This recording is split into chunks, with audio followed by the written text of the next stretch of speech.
El término vicario significa ayudante o representante, el que hace las veces de alguien que está ausente. En la tradición católico-romana solemos hablar del obispo de Roma, del Papa, como vicario de Cristo. En realidad, primero se hablaba de vicario de Pedro, representante de Pedro, lugarteniente de Pedro. Pero después, a medida que la figura del obispo de Roma fue creciendo en importancia en nuestra tradición religiosa, se empezó a hablar de él como de vicario de Cristo. Y también se hablaba de esta forma de los cristianos en general, especialmente de los sacerdotes, de los religiosos, pero también de los cristianos en general, como alter Christus, como otro Cristo, aquel que lo representa, aquel que lo hace visible. De hecho, el Concilio Vaticano II, por ejemplo, habla de la Iglesia como sacramento universal de salvación y de unidad para todos los pueblos, es decir, sacramento es aquella realidad visible, tangible, sensible, que hace presente, que muestra una realidad que está más allá y a la que uno no tiene acceso inmediato. Cuando yo pensaba en este pequeño video, que como ustedes ya saben, es simplemente tirar algunas opiniones, algunas ideas como para seguir pensando, me vino a la mente enseguida eso, vicario de Cristo o vicario de Constantino, que creo yo haber leído en algún libro hace muchos años que San Bernardo, el doctor melifluo, el doctor de la miel, de la dulzura, le había dicho a Eugenio III, el Papa, que había sido antiguamente discípulo suyo. Tú, más que vicario de Cristo o vicario de Pedro, eres vicario de Constantino. Lo estuve buscando toda esta semana en el epistolario de San Bernardo y no lo encuentro, pero yo estoy segurísimo de haberlo leído en alguna parte. Como dirían los italianos, si non è vero, è ben trovato. Yo creo que San Bernardo era capaz de llamar la atención al Papa de esta manera. Y es bueno que también nosotros nos llamemos la atención a nosotros mismos. ¿Hasta dónde somos discípulos de Cristo y hasta dónde somos discípulos de Constantino? Algunos historiadores, serios historiadores, dicen que en realidad el cristianismo fue fundado por Constantino. Otros dicen que fue fundado por San Pablo. Yo personalmente creo que San Pablo lo que funda es la teología cristiana. Es el primer teólogo del que nos quedan rastros. Posiblemente antes que él hubo otros teólogos que no dejaron nada escrito. Y Constantino, en realidad, lo que hace es proveer a la Iglesia, allá por el año 313, con el Edicto de Milán, proveer a la Iglesia de un formato que sigue presente hasta el día de hoy. Pero para mí el verdadero fundador del cristianismo es Jesucristo. Por eso nosotros continuamente tenemos que convertirnos a Jesucristo, no a Pablo y mucho menos a Constantino. Pero Constantino dejó su marca.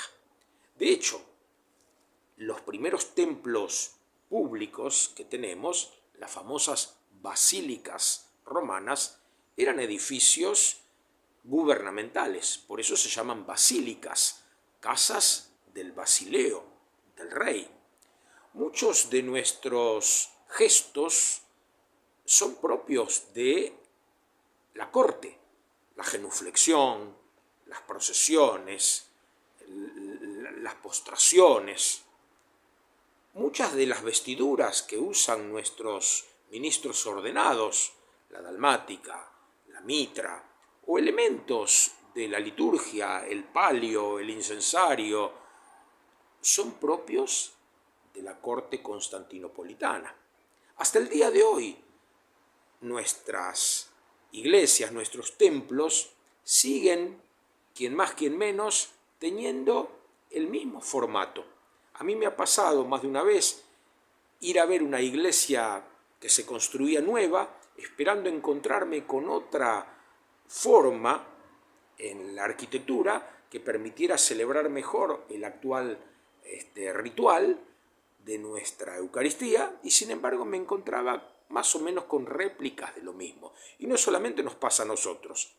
Unos amigos míos, Virginia y Jorge, me comentaban la vez pasada que habían abierto en nuestro barrio una pequeña iglesita de una comunidad católica no romana, derivados de los viejos católicos, pero estas nuevas formas que hay ahora de iglesias católicas no adheridas a Roma. Y me llamó la atención ver que el pequeño templo, que era apenas una habitación, tenía el mismo formato que los nuestros: los banquitos, el presbiterio, la sede, el ambón, el sagrario, los mismos trapitos, las mismas cositas que usamos nosotros. Volvemos a repetir el modelo de Constantino. Por eso la gran pregunta: ¿de quién somos discípulos? ¿De Jesucristo o de Constantino? El Evangelio de Mateo, en el capítulo 16, trae lo que comúnmente en nuestras Biblias aparece como la profesión de fe de Pedro. También está presente en Marcos y en Lucas, pero en Mateo está más desarrollada, porque después que Pedro reconoce que Jesús es el Cristo, el Hijo de Dios vivo, Jesús le dice: Pedro, sos un bienaventurado, porque esto no te lo reveló ni la carne ni la sangre, sino mi Padre.